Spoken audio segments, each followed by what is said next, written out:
Thank you. Thank you.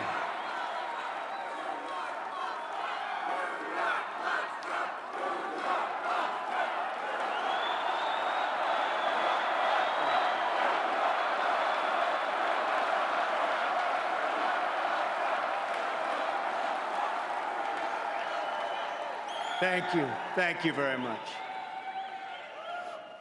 Friends, delegates, and fellow Americans, I humbly and gratefully accept your nomination for the presidency of the United States.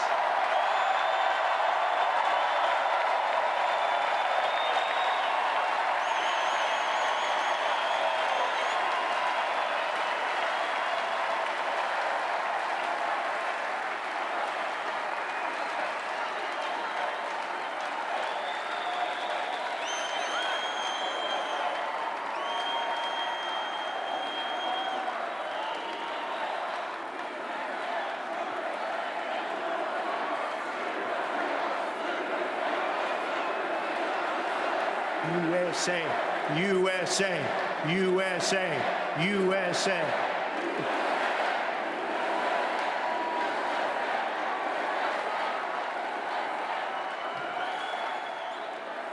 Who would have believed that when we started this journey on June 16th last year, we, and I say we, because we are a team, would have received almost 14 million votes, the most in the history of the Republican Party, and that the Republican Party would get 60% more votes than it received 8 years ago. Who would believe this?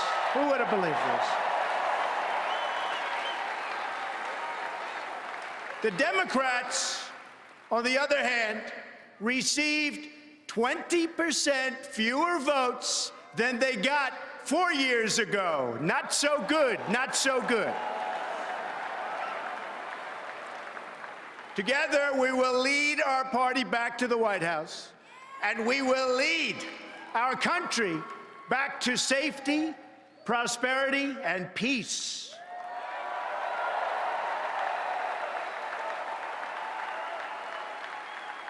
We will be a country of generosity and warmth, but we will also be a country of law and order.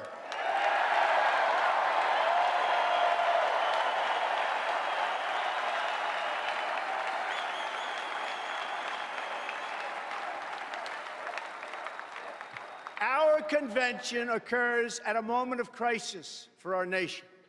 The attacks on our police and the terrorism of our cities threaten our very way of life. Any politician who does not grasp this danger is not fit to lead our country.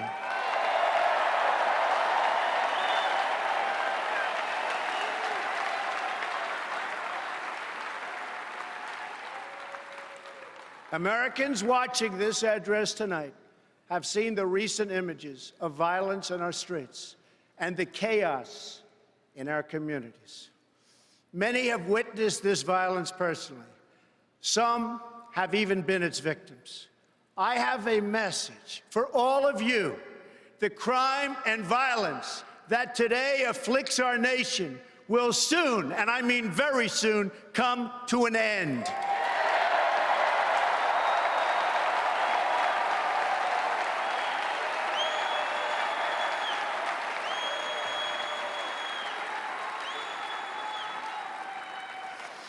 Beginning on January 20th of 2017, safety will be restored.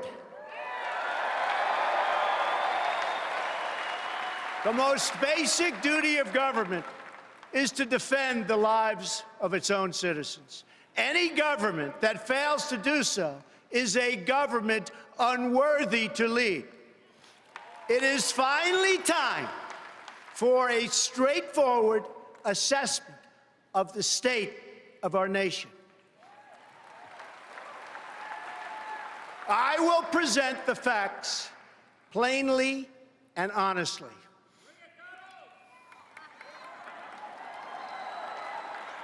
We cannot afford to be so politically correct anymore.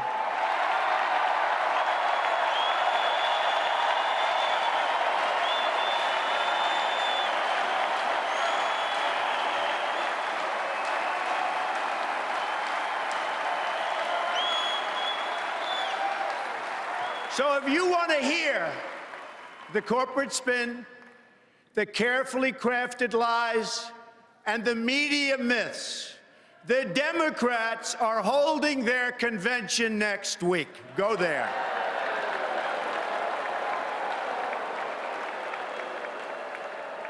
But here at our convention, there will be no lies. We will honor the American people with the truth and nothing else.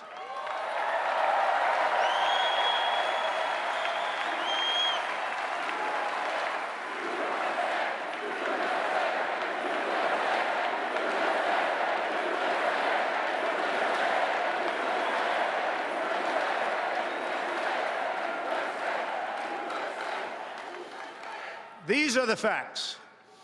Decades of progress made in bringing down crime are now being reversed by this administration's rollback of criminal enforcement. Homicides last year increased by 17% in America's 50 largest cities. That's the largest increase in 25 years. In our nation's capital, killings have risen by 50%. They're up nearly 60% in nearby Baltimore. In the president's hometown of Chicago, more than 2,000 people have been the victim of shootings this year alone, and almost 4,000 have been killed in the Chicago area since he took office.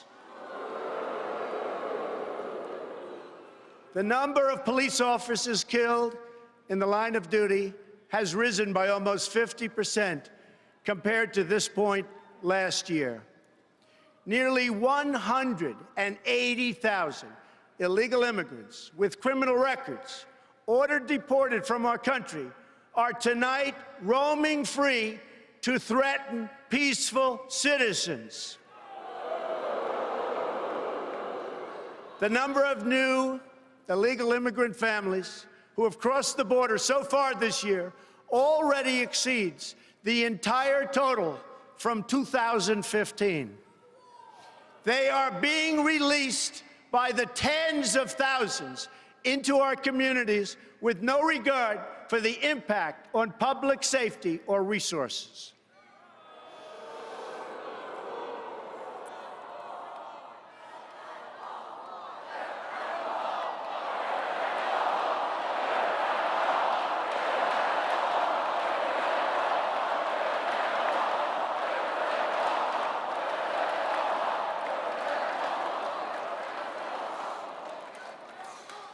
One such border crosser was released and made his way to Nebraska. There, he ended the life of an innocent young girl named Sarah Root. She was 21 years old and was killed the day after graduating from college with a 4.0 grade point average, #1 in her class. Her killer was then released a second time, and he is now a fugitive from the law.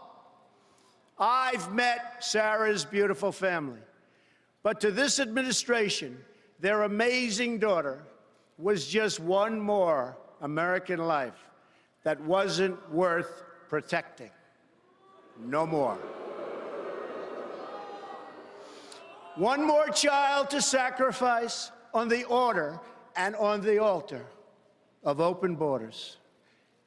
What about our economy? Again, I will tell you the plain facts that have been edited out of your nightly news and your morning newspaper. Nearly 4 in 10 African American children are living in poverty, while 58% of African American youth are now not employed. 2 million more Latinos are in poverty today than when President Obama took his oath of office less than 8 years ago. Another 14 million people have left the workforce entirely. Household incomes are down more than $4,000 since the year 2000. That's 16 years ago. Our trade deficit in goods reached nearly, think of this, our trade deficit is $800 billion. Yet, think of that, $800 billion. Last year alone, we're going to fix that.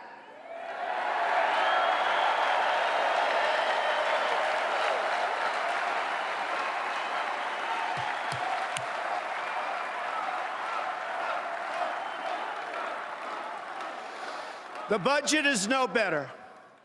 President Obama has almost doubled our national debt to more than $19 trillion and growing. And yet, what do we have to show for it? Our roads and bridges are falling apart. Our airports are third world condition. And 43 million Americans are on food stamps. Now, let us consider the state of affairs abroad. Not only have our citizens endured domestic disaster, but they've lived through one international humiliation after another, one after another. We all remember the images of our sailors being forced to their knees by their Iranian captors at gunpoint. This was just prior to the signing of the Iran deal, which gave back to Iran $150 billion and gave us absolutely nothing. It will go down in history as one of the worst deals ever negotiated. Another humiliation came when President Obama drew a red line in Syria, and the whole world knew it meant absolutely nothing.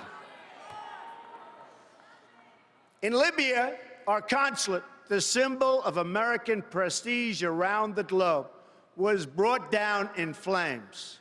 America is far less safe, and the world is far less stable than when Obama made the decision to put Hillary Clinton in charge of America's foreign policy.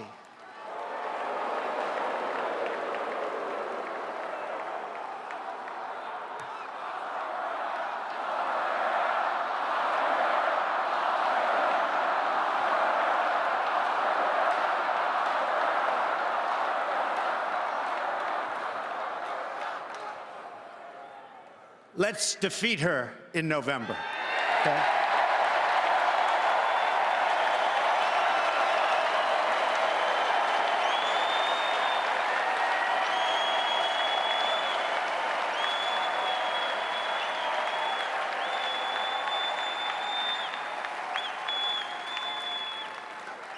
I am certain that it was a decision that President Obama truly regrets.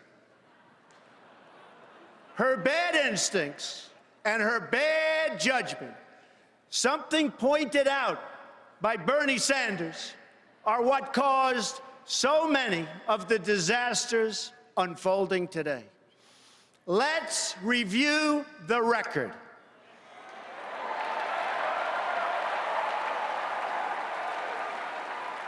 In 2009, pre-Hillary, ISIS was not even on the map.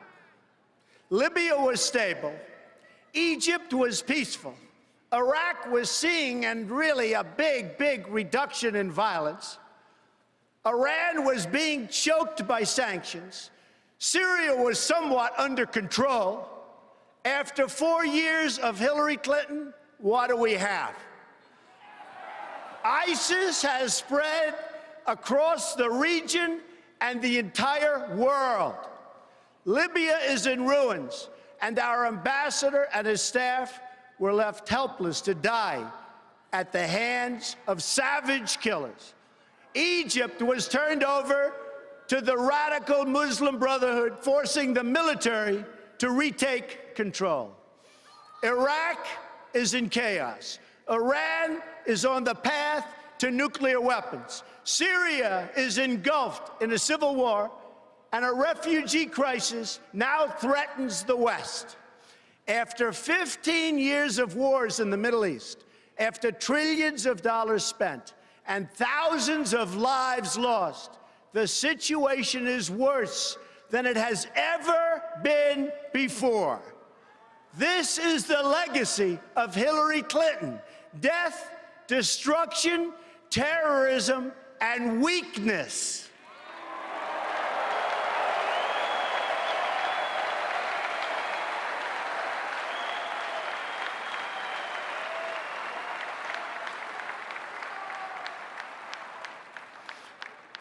But Hillary Clinton's legacy does not have to be America's legacy. The problems we face now, poverty and violence at home, war and destruction abroad, will last only as long as we continue relying on the same politicians who created them in the first place.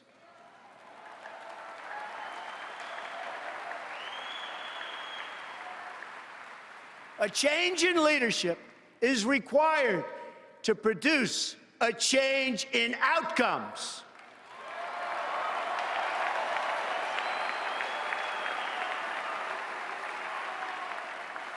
Tonight, I will share with you my plan for Action for America. The most important difference between our plan and that of our opponent is that our plan will put America first.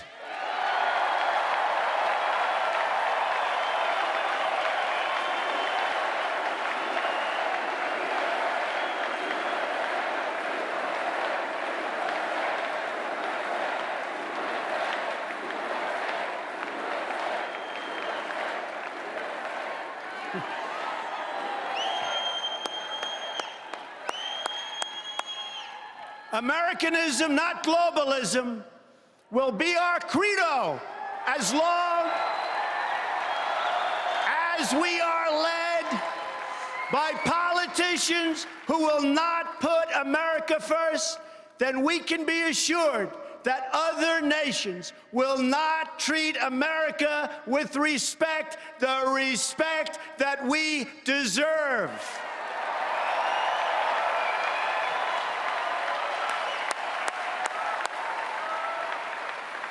The American people will come first once again.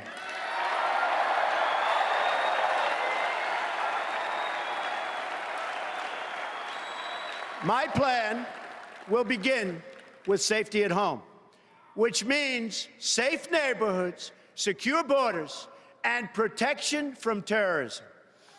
There can be no prosperity without law and order.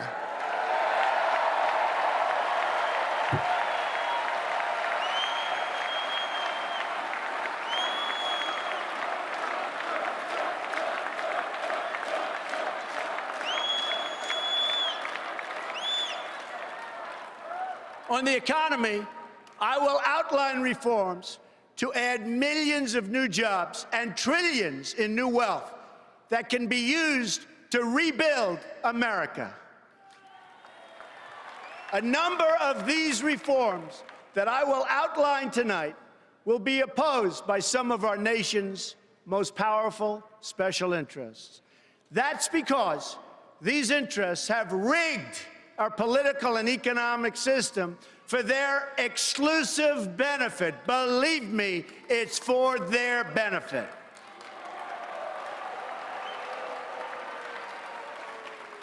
big business, elite media, and major donors are lining up behind the campaign of my opponent because they know she will keep our rigged system in place.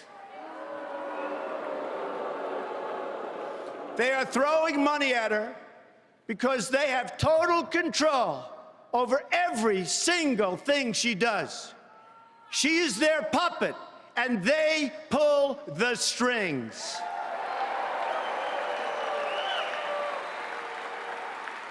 That is why Hillary Clinton's message is that things will never change, never ever.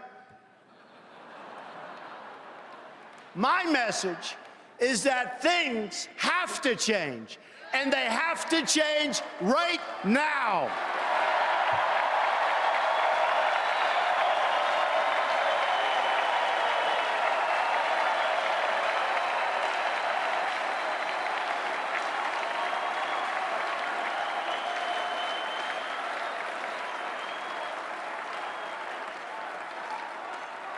Every day, I wake up determined to deliver a better life for the people all across this nation that have been ignored, neglected, and abandoned.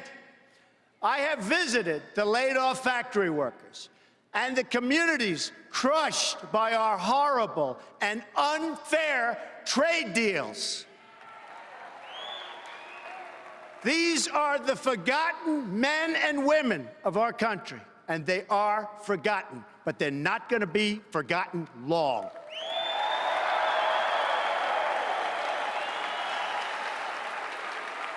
These are people who work hard, but no longer have a voice.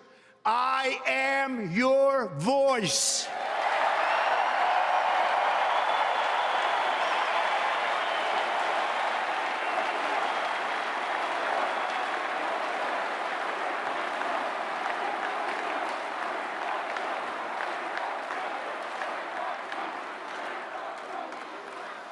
I have embraced crying mothers who have lost their children because our politicians put their personal agendas before the national good.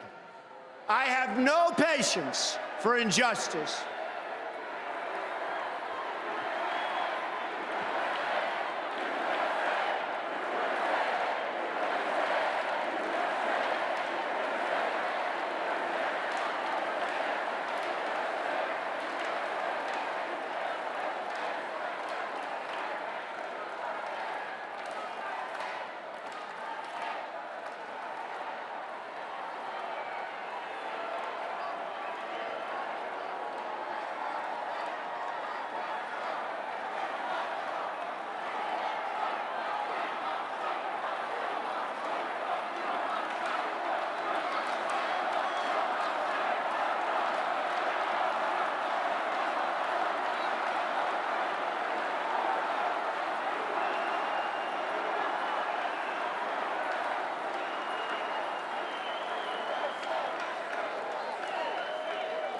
How great are our police, and how great is Cleveland?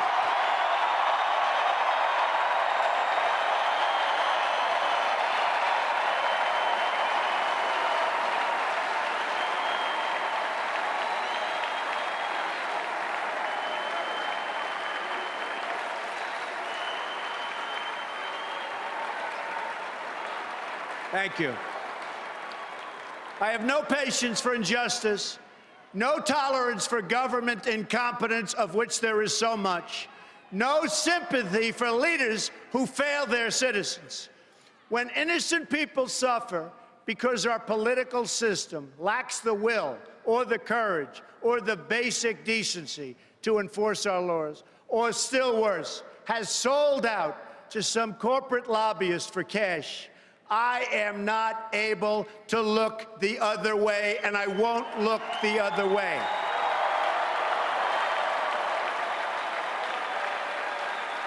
And when a Secretary of State illegally stores her emails on a private server, deletes 33,000 of them so the authorities can't see her crime, puts our country at risk, lies about it in every different form, and faces no consequence, I know that corruption has reached a level like never, ever before in our country.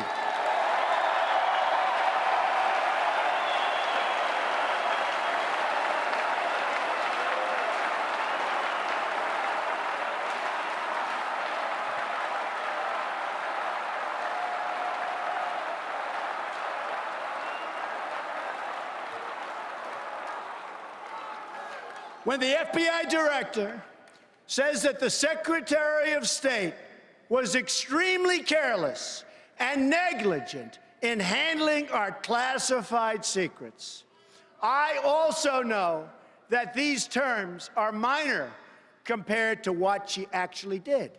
They were just used to save her from facing justice for her terrible, terrible crimes.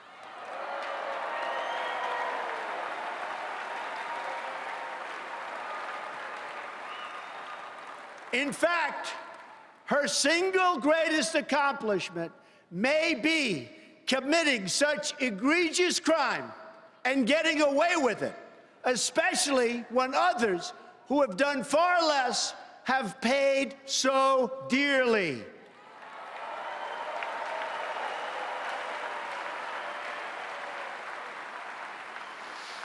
When that same Secretary of State rakes in millions and millions of dollars trading access and favors to special interests and foreign powers, I know the time for action has come.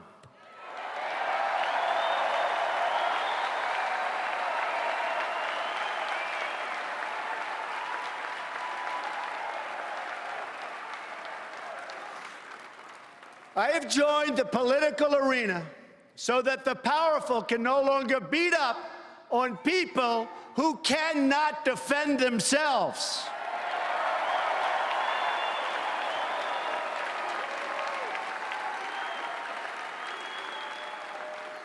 Nobody knows the system better than me.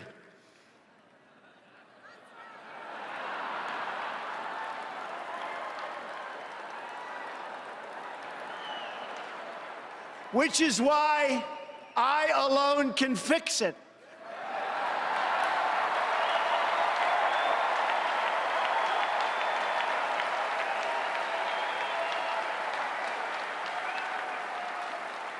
I have seen firsthand how the system is rigged against our citizens, just like it was rigged against Bernie Sanders. He never had a chance, never had a chance. But his supporters will join our movement because we will fix his biggest single issue, trade deals that strip our country of its jobs and strip us of our wealth as a country.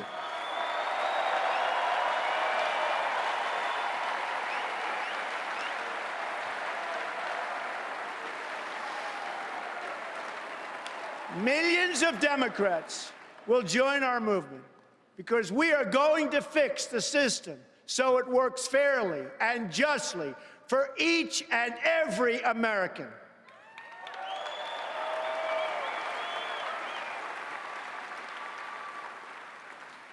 In this cause, I am proud to have at my side the next Vice President of the United States, Governor Mike Pence of Indiana.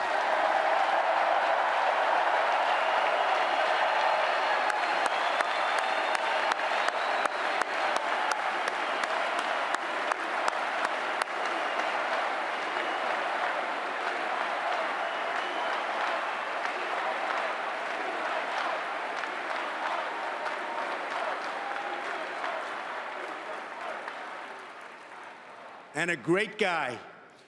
We will bring the same economic success to America that Mike brought to Indiana, which is amazing.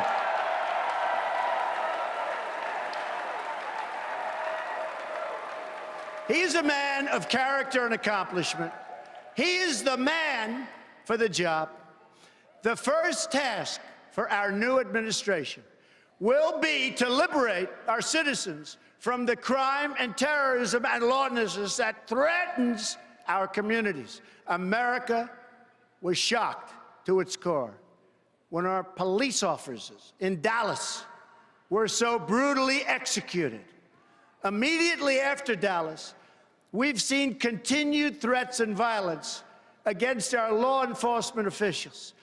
Law officers have been shot or killed in recent days in Georgia, Missouri, Wisconsin, Kansas, Michigan, and Tennessee.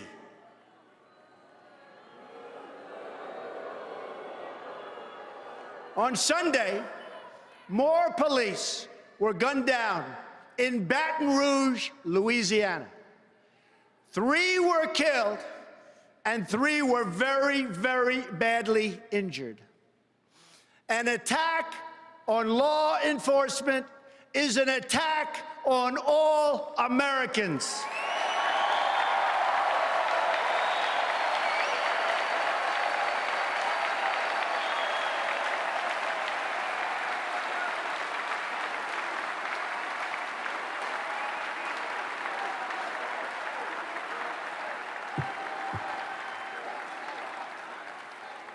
I have a message to every last person threatening the peace on our streets and the safety of our police.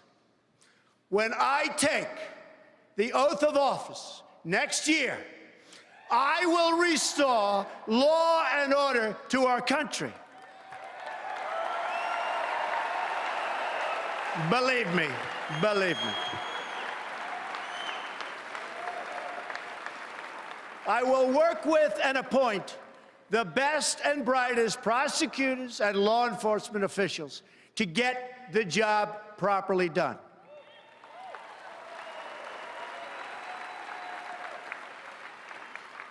In this race for the White House, I am the law and order candidate.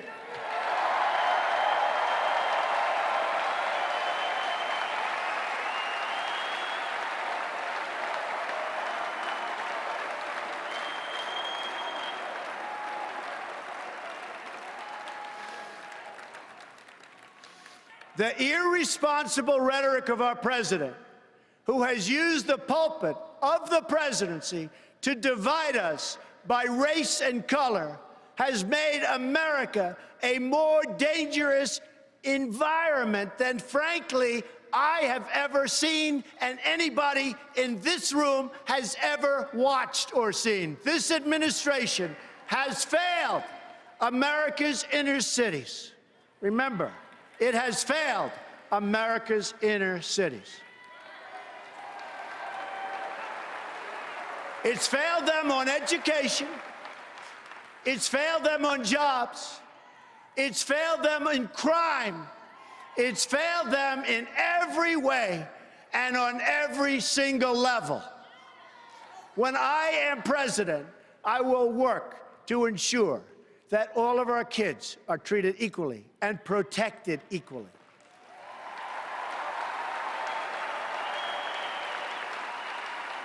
Every action I take, I will ask myself, does this make better for young Americans in Baltimore, in Chicago, in Detroit, in Ferguson, who have really, in every way, folks, the same right to live out their dreams as any other child in America? Any other child.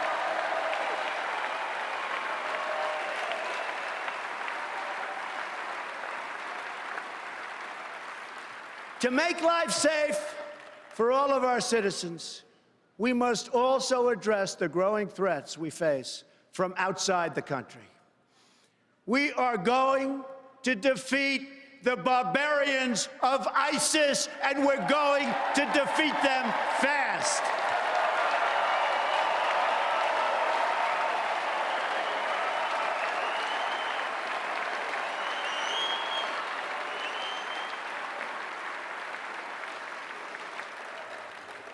Once again, France is the victim of brutal Islamic terrorism. Men, women, and children viciously mowed down, lives ruined, families ripped apart, a nation in mourning. The damage and devastation that can be inflicted by Islamic radicals has been proven over and over. At the World Trade Center, at an office party in San Bernardino, at the Boston Marathon, at a military recruiting center in Chattanooga, Tennessee, and many, many other locations. Only weeks ago, in Orlando, Florida, 49 wonderful Americans were savagely murdered by an Islamic terrorist. This time, the terrorist targeted LGBTQ community. No good, and we're going to stop it.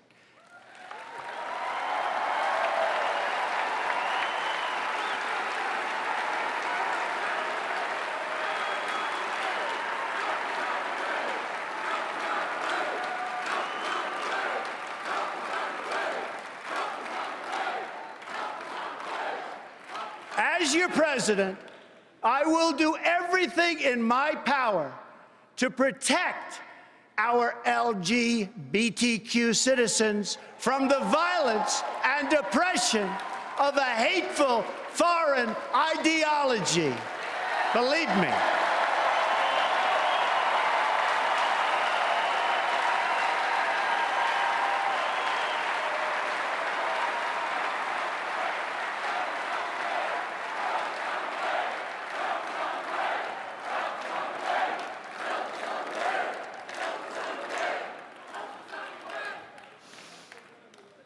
And I have to say, as a Republican, it is so nice to hear you cheering for what I just said. Thank you.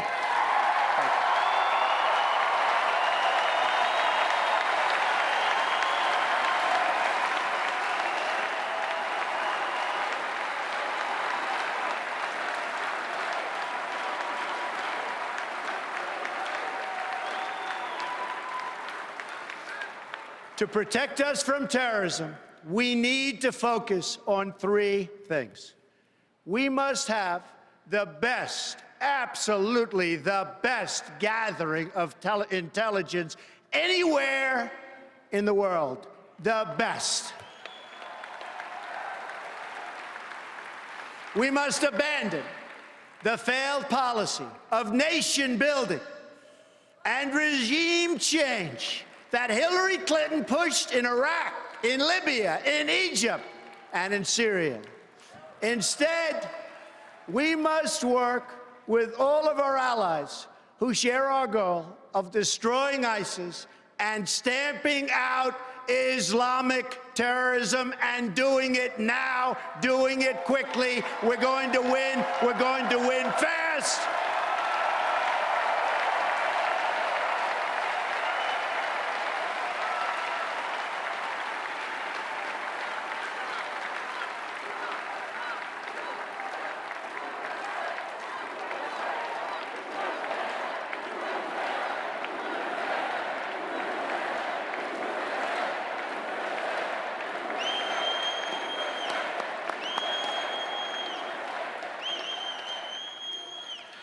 This includes working with our greatest ally in the region, the State of Israel.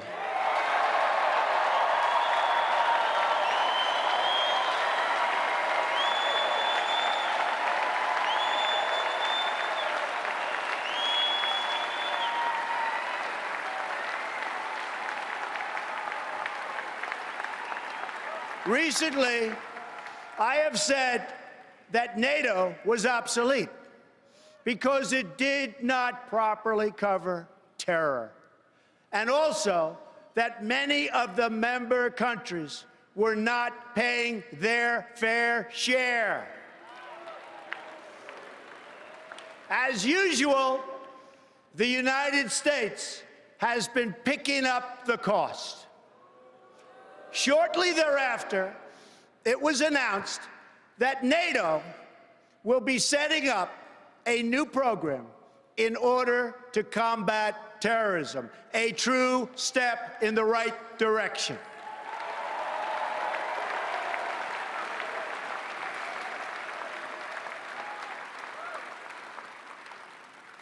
Lastly, and very importantly, we must immediately suspend immigration from any nation that has been compromised by terrorism until such time as proven vetting mechanisms have been put in place. We don't want them in our country.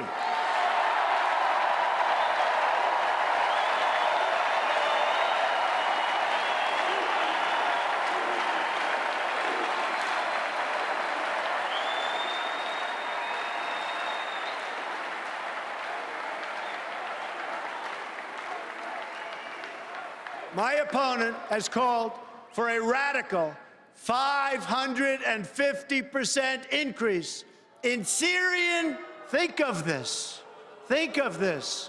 this is not believable, but this is what's happening, a 550% increase in Syrian refugees on top of the existing massive refugee flows coming into our country already under the leadership of President Obama.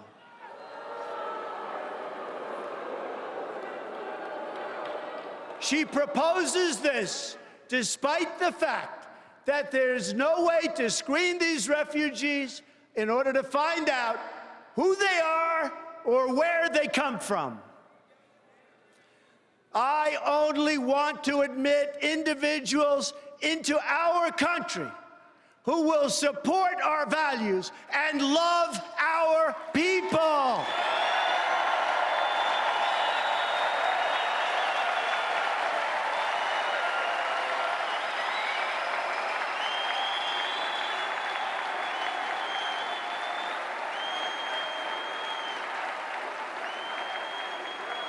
Anyone who endorses violence, hatred, or oppression is not welcome in our country and never, ever will be.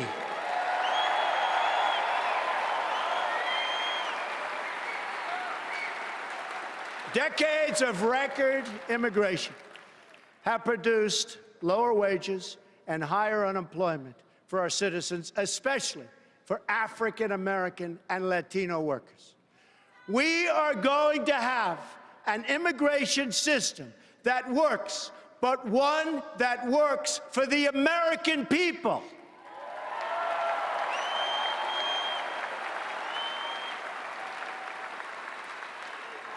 On Monday, we heard from 3 parents whose children were killed by illegal immigrants: Marianne Mendoza, Sabine Durd, and my friend, Jamil Shaw. They're just 3 brave representatives of many thousands who have suffered so gravely. Of all my travels in this country, nothing has affected me more, nothing even close, I have to tell you, than the time I have spent with the mothers and fathers who have lost their children to violence spilling across our borders, which we can solve. We have to solve it.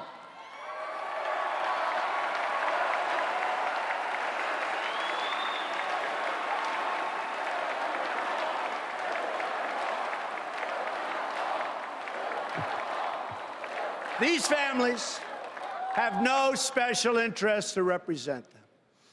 There are no demonstrators to protect them, and certainly none to protest on their behalf. My opponent will never meet with them or share in their pain, believe me. Instead, my opponent wants sanctuary cities.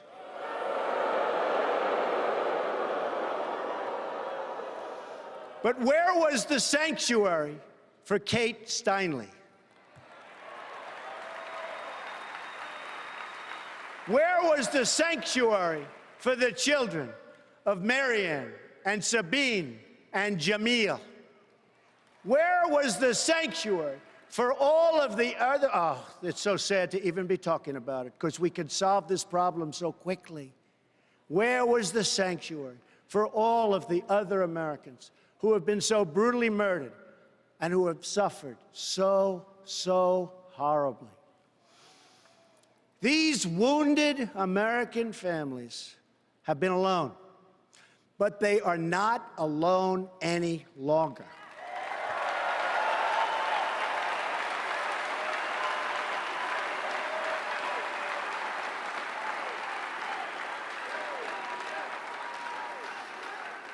Tonight, this candidate and the whole nation stand in their corner to support them, to send them our love, and to pledge in their honor that we will save countless more families from suffering and the same awful fate.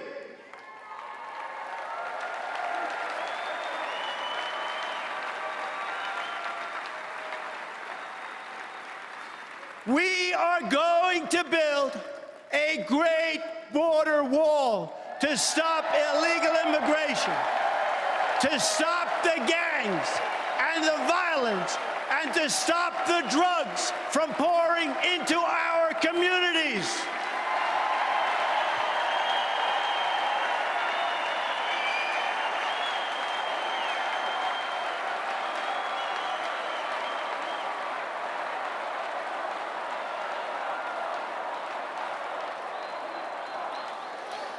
I have been honored to receive the endorsement of America's Border Patrol agents.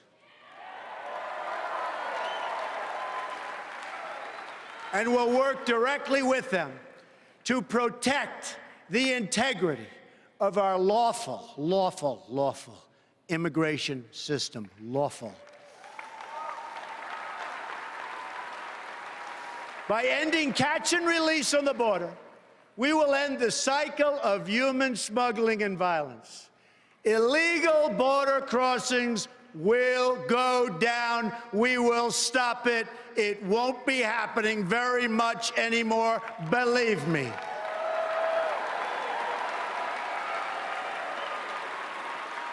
Peace will be restored by enforcing the rules for millions who overstay their visas. Our laws will finally receive the respect that they deserve.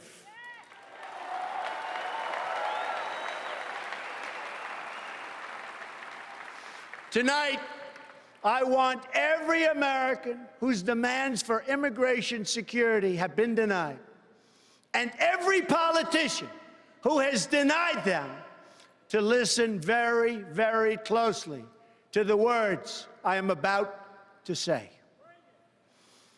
On January 20th of 2017, the day I take the oath of office,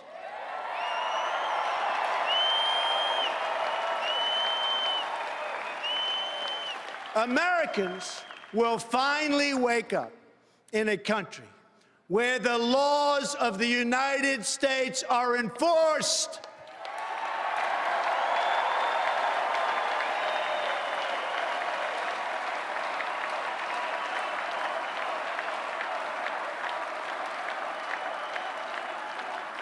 We are going to be considerate and compassionate to everyone. But my greatest compassion will be for our own struggling citizens.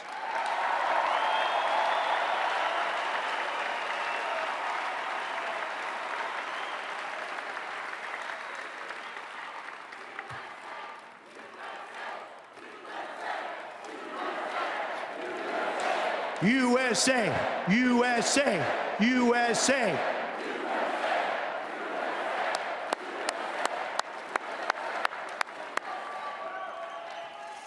My plan is the exact opposite of the radical and dangerous immigration policy of Hillary Clinton.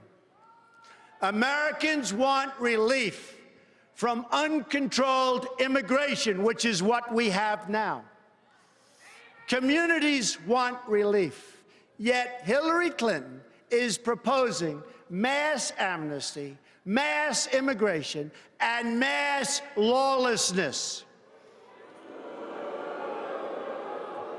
Her plan will overwhelm your schools and hospitals, further reduce your jobs and wages, and make it harder for recent immigrants to escape the tremendous cycle of poverty that they're going through right now, and make it almost impossible for them to join the middle class. I have a different vision for our workers. It begins with a new fair trade policy that protects our jobs and stands up to countries that cheat, of which there are many.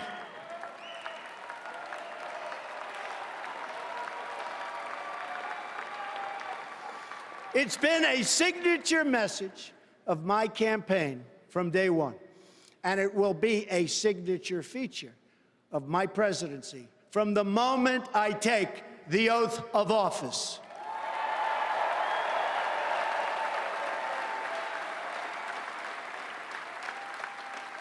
I have made billions of dollars in business-making deals. Now I'm going to make our country rich again.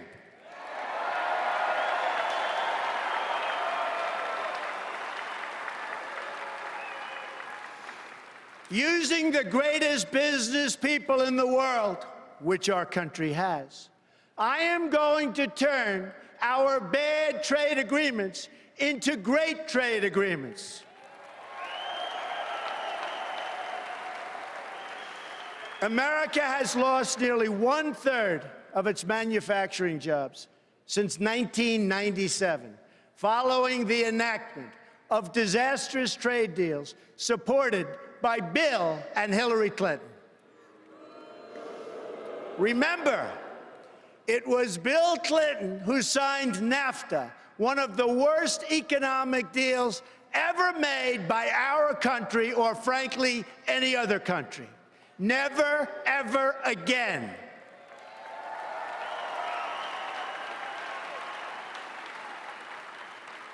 I am going to bring back our jobs to Ohio and Pennsylvania and New York and Michigan and all of America. And I am not going to let companies move to other countries, firing their employees along the way without consequence. Not going to happen anymore.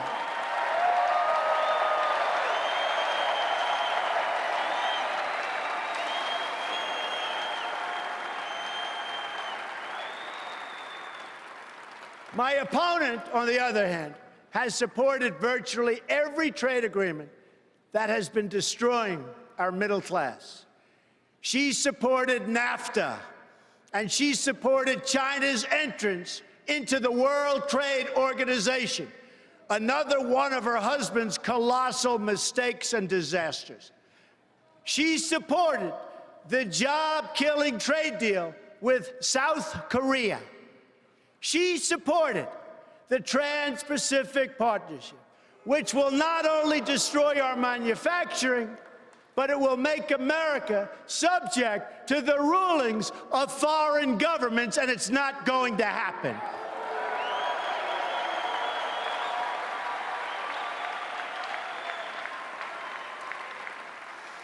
I pledge to never sign any trade agreement that hurts our workers or that diminishes our freedom and our independence.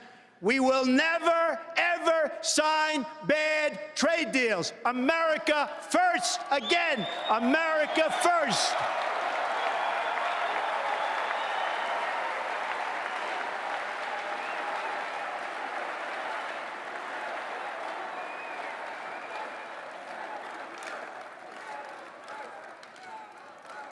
Instead, I will make individual deals with individual countries. No longer will we enter into these massive transactions with many countries that are thousands of pages long and which no one from our country even reads or understands. We are going to enforce all trade violations against any country that cheats.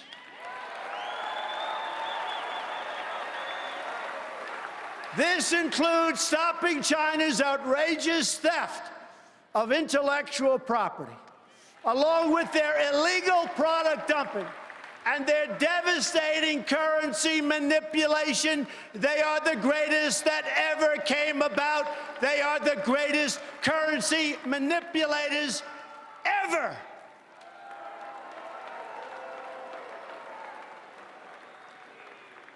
Our horrible trade agreements with China and many others will be totally renegotiated.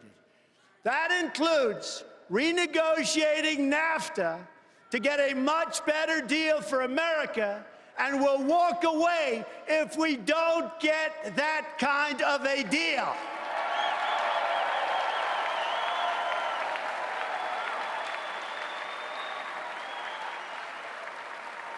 Our country is going to start building and making things again.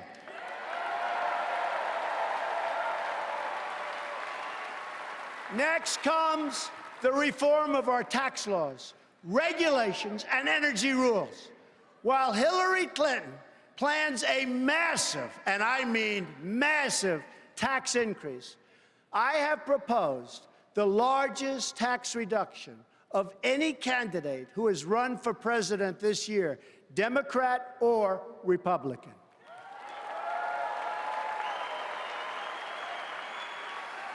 Middle-income Americans and businesses will experience profound relief, and taxes will be greatly simplified for everyone. I mean everyone. America is one of the highest taxed nations in the world.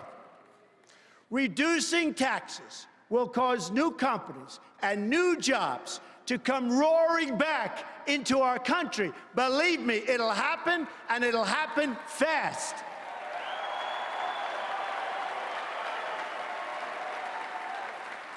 Then we're going to deal with the issue of regulation, one of the greatest job killers of them all. Excessive regulation is costing our country as much as $2 trillion a year, and we will end it very, very quickly.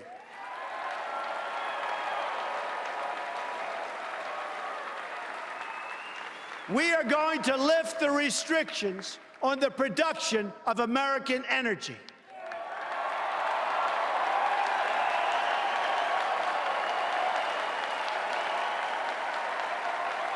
This will produce more than $20 trillion in job-creating economic activity over the next 4 decades. My opponent, on the other hand, wants to put the great miners and the great steelworkers of our country out of work and out of business. That will never happen with Donald J. Trump as president. Our steelworkers and our miners are going back to work again.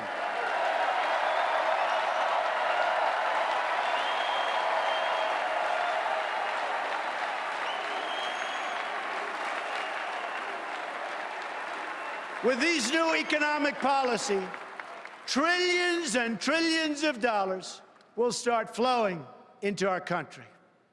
This new wealth will improve the quality of life for all Americans.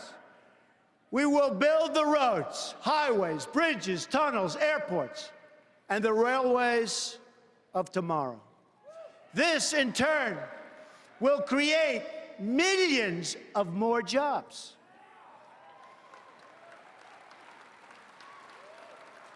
We will rescue kids from failing schools by helping their parents send them to a safe school of their choice.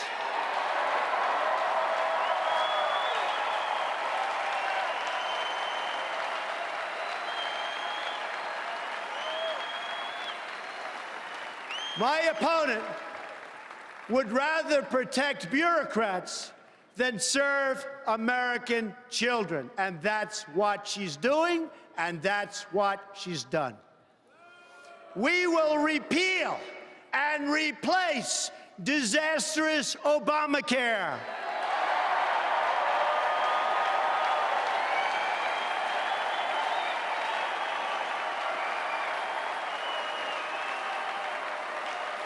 You will be able to choose your own doctor again.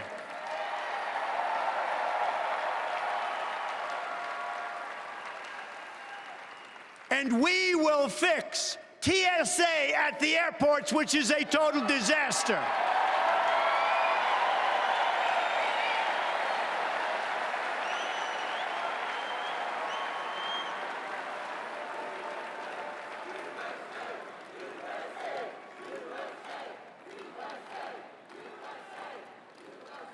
Thank you.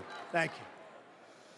We're going to work with all of our students who are drowning in debt to take the pressure off these young people just starting out in their adult lives. Tremendous problem. We will completely rebuild our depleted military.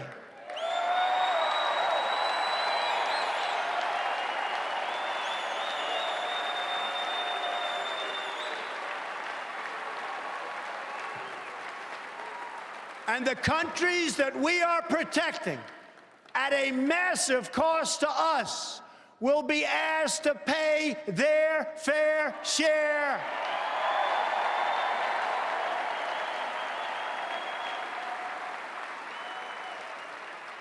We will take care of our great veterans like they have never been taken care of before.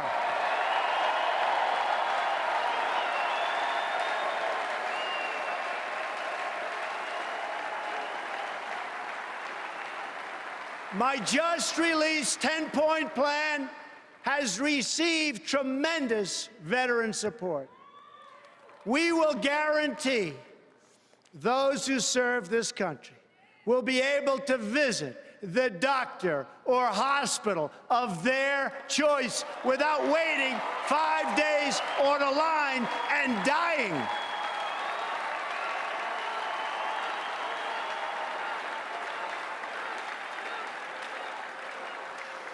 My opponent dismissed the VA scandal. One more sign of how out of touch she really is. We are going to ask every department head in government to provide a list of wasteful spending on projects that we can eliminate in my first 100 days.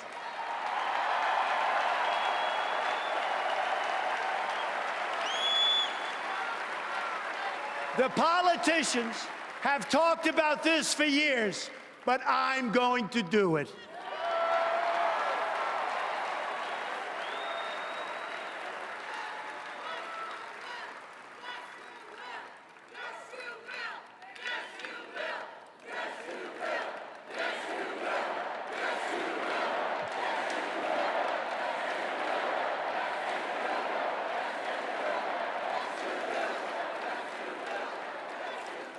We are going to appoint justices of the United States Supreme Court who will uphold our laws and our Constitution.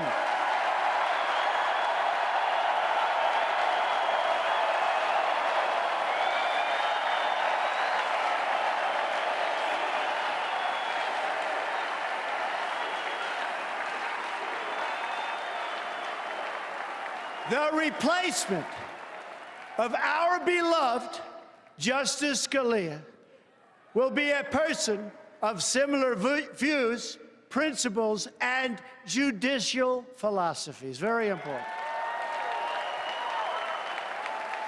This will be one of the most important issues decided by this election. My opponent wants to essentially abolish the Second Amendment.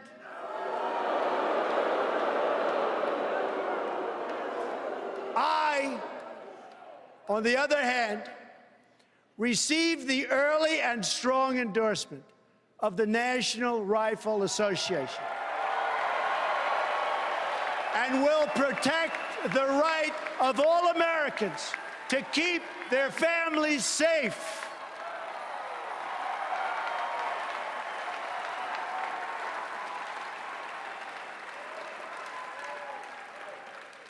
At this moment, I would like to thank the evangelical and religious community, because I'll tell you what, the support that they've given me, and I'm not sure I totally deserve it, has been so amazing and has had such a big reason for me being here tonight. True, so true.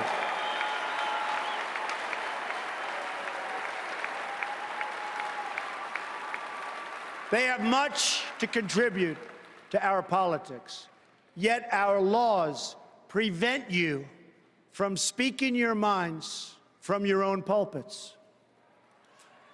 An amendment pushed by Lyndon Johnson many years ago threatens religious institutions with a loss of their tax-exempt status if they openly advocate their political views. Their voice has been taken away.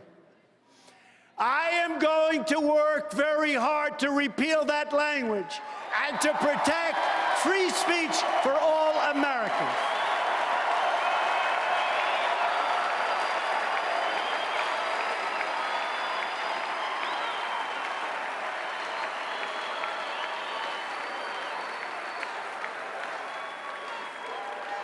We can accomplish these great things and so much more. All we need to do is start believing in ourselves and in our country again. Start believing.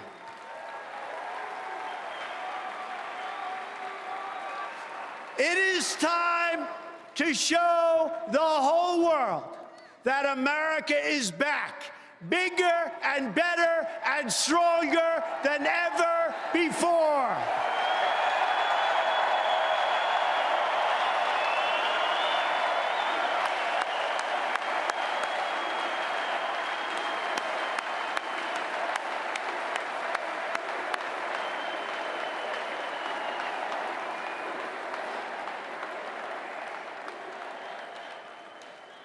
In this journey, I'm so lucky to have at my side my wife, Melania, and my wonderful children, Don, Ivanka, Eric, Tiffany, and Barron. You will always be my greatest source of pride and joy. And by the way, Melania and Ivanka, did they do a job?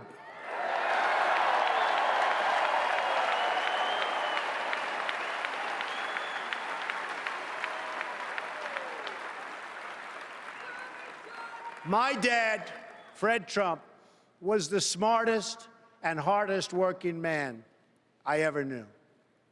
I wonder sometimes what he'd say if he were here to see this and to see me tonight.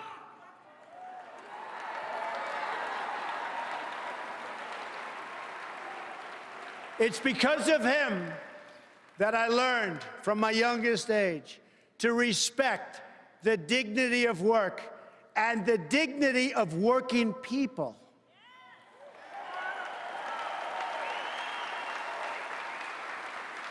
He was a guy most comfortable in the company of bricklayers and carpenters and electricians.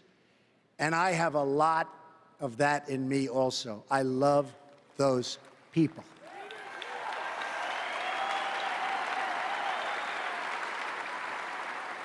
Then there's my mother, Mary. She was strong, but also warm and fair-minded. She was a truly great mother. She was also one of the most honest and charitable people that I have ever known. and a great, great judge of character. She could pick them out from anywhere.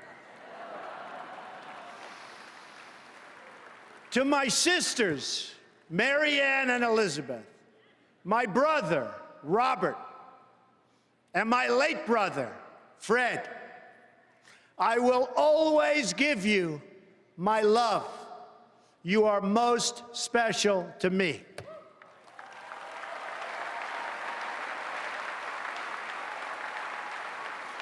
I have had a truly great life in business, but now my sole and exclusive mission is to go to work for our country, to go to work for you.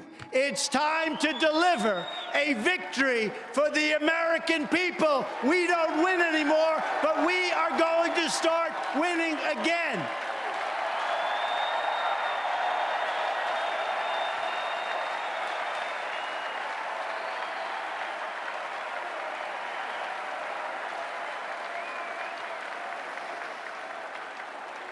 But to do that, we must break free from the petty politics of the past. America is a nation of believers, dreamers, and strivers that is being led by a group of censors, critics, and cynics. Remember, all of the people telling you you can't have the country you want are the same people that wouldn't stand. I mean, they said Trump doesn't have a chance of being here tonight. Not a chance. The same people. Oh, we love defeating those people, don't we? Don't we love defeating those people? Love it, love it, love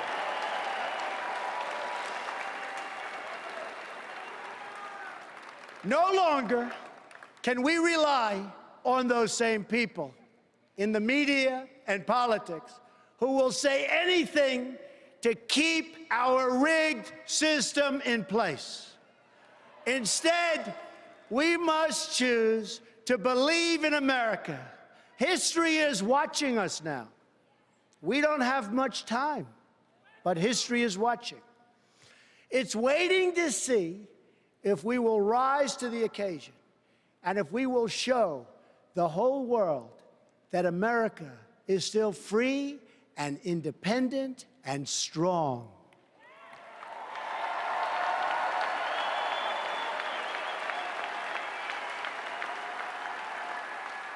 I am asking for your support tonight so that I can be your champion in the White House, and I will be your champion.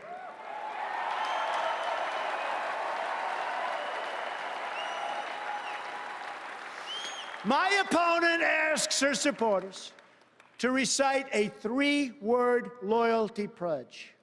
It reads, "I'm with her."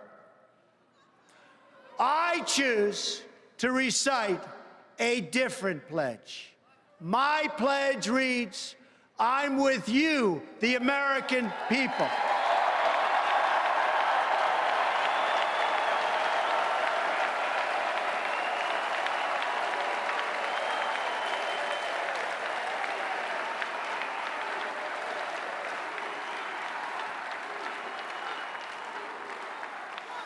I am your voice. So to every parent who dreams for their child, and every child who dreams for their future, I say these words to you tonight. I am with you, I will fight for you, and I will win for you.